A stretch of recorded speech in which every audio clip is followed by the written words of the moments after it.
நடந்து முடிஞ்ச 2026 தமிழ்நாடு சட்டமன்ற தேர்தல்ல ஒரு 1.25 கோடி பேர் தமிழக வெற்றி கழகத்துக்கு, அதாவது திரு விஜய் அவருக்கு வாக்கு போட்டிருந்தாங்க. அப்படி வாக்களிச்ச பல பேர்கிட்ட கேட்கும்போது, ஏங்க நீங்க விஜய்க்கு ஓட்டு போட்டீங்க அப்படின்னு சொல்லி கேட்டீங்கன்னா, ஒரு மாற்றத்துக்காக நாங்க விஜய்க்கு ஓட்டு போட்டாங்க அப்படின்னு சொல்றாங்க. ஏங்க திரு சீமான் அவர்கள் 2016 தொடங்கி 2026 வரைக்கும் இத்தனை வருஷம் தனியா களத்துல இருந்து போராடிட்டு இருக்காரு. அவருக்கு ஏங்க நீங்க மாற்றம்னு சொல்லி ஓட்டு போடல அப்படின்னு சொல்லி கேட்டீங்கன்னா, திரு சீமான் அவர்கள் ஜெயிக்க மாட்டாருங்க அப்படின்னு சொல்லி பல பேர் சொல்றாங்க.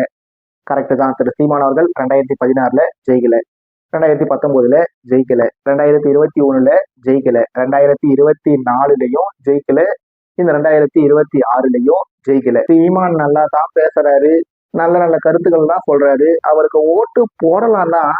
ஆனா அவர் ஓட்டு போட்டா ஜெயிக்க மாட்டாரு.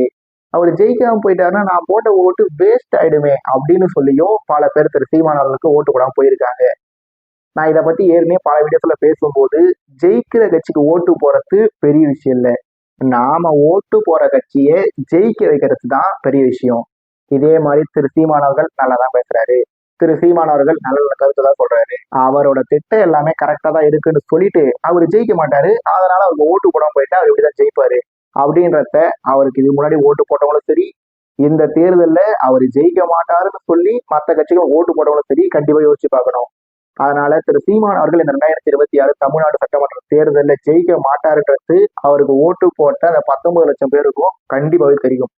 அப்படி இருந்தும் அவங்க எதுக்காக திரு சீமான் அவர்களுக்கு ஓட்டு போட்டாங்க? ஒண்ணு ஒண்ணா சிறு துளியா சேர்த்தா மட்டும்தான் அது பெரு வெள்ளமா மாறும். திரு சீமான் அவர்களுக்கு ஒரு ஓட்டு 2 ஓட்டா நீங்க போட்டா மட்டும்தான் நீங்க அவர் ஜெயிப்பாரு ஜெயிக்க மாட்டாருன்றது முக்கியம் இல்லை.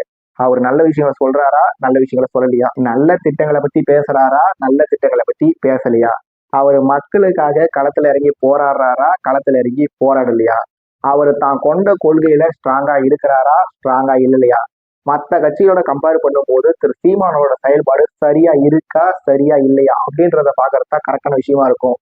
அதனால திரு சீமான் அவர்கள் இந்த எலெக்ஷன்லயும் ஜெயிக்க மாட்டாரு, அடுத்த எலெக்ஷன்லயும் ஜெயிக்க மாட்டாரு, அதுக்கு அடுத்த எலெக்ஷன்லயும் ஜெயிக்க மாட்டாரு.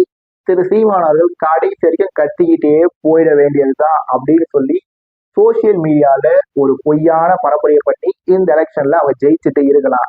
ஆனா என்னை பொறுத்த வரைக்கும் திரு சீமான் அவர்கள் தோல்வியை கண்டு பயப்படுறவர் இல்லை, தோல்வியை கண்டு அஞ்சி நடுங்கிறவர் இல்லை, திரு சீமான் அவர்கள் தோல்வியை கண்டு பின் வாங்குறவர் இல்லை.